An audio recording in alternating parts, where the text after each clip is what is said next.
Shalom à tous et à toutes. Le nom, partie 3.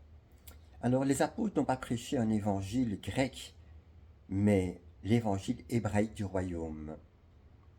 Beaucoup de croyants lisent aujourd'hui les Écritures avec une pensée grecque, dans un langage moderne, et pensent que la foi est née dans un contexte grec ou occidental. Pourtant, la réalité biblique est très différente. L'évangile n'est pas né dans la philosophie grecque. L'évangile est né dans la révélation de Yahweh, dans l'histoire d'Israël, la culture hébraïque, l'accomplissement des prophéties. Les apôtres n'ont donc pas prêché une religion nouvelle, ils ont proclamé l'accomplissement des promesses de Yahweh. Le Mashiach est hébreu. Le Mashiach n'est pas né dans la culture grecque, il est né en Israël.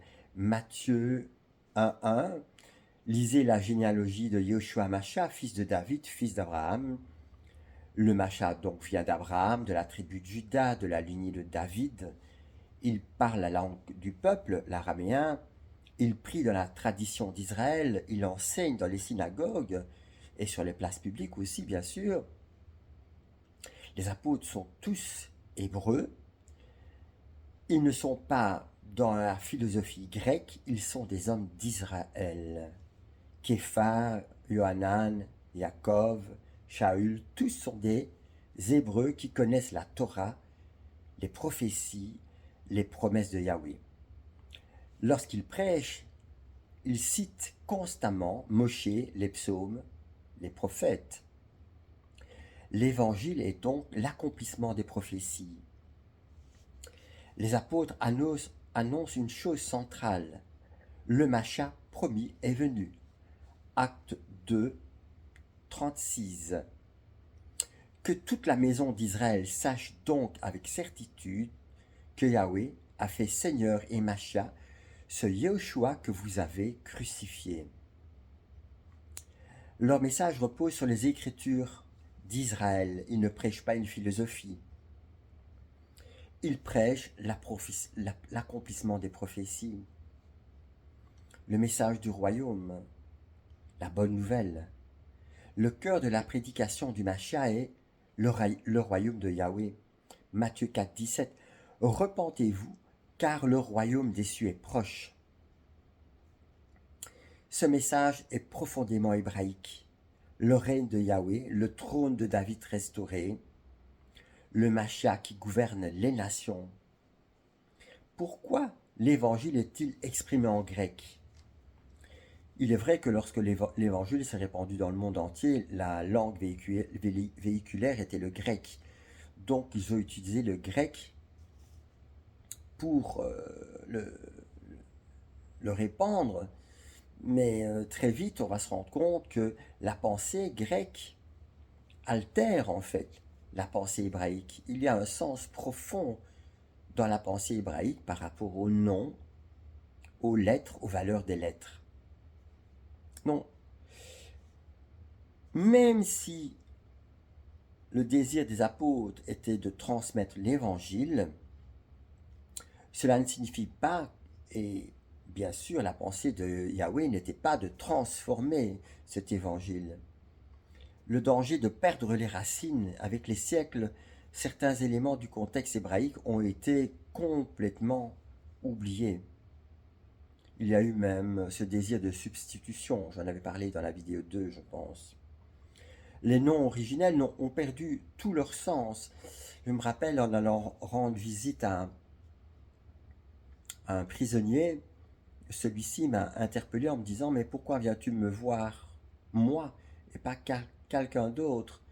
Et à ce moment-là, je dis « C'est vrai, c'est une très bonne question. Pourquoi Dieu m'a envoyé vers toi ?»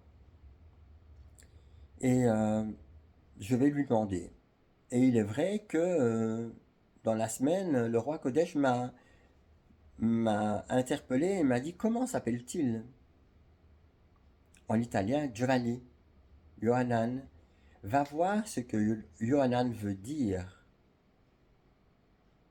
Dieu te fait grâce. Quand je l'ai vu la fois suivante, je lui ai dit voilà, pourquoi Yahweh m'a conduit vers toi, parce qu'il te fait grâce. Mais Tu vas devoir payer devant les hommes pour les fautes que tu as commises, mais si tu te repens sincèrement, Dieu te fait grâce. Donc nous voyons que le sens du nom, que ce soit en italien ou en français, Giovanni, Jean, etc., n'a plus du tout le même sens. Donc revenons évidemment à la pensée hébraïque. Yeshua est et contient le nom de l'Éternel. Yeshua sauve. Donc, le salut est pour toutes les nations.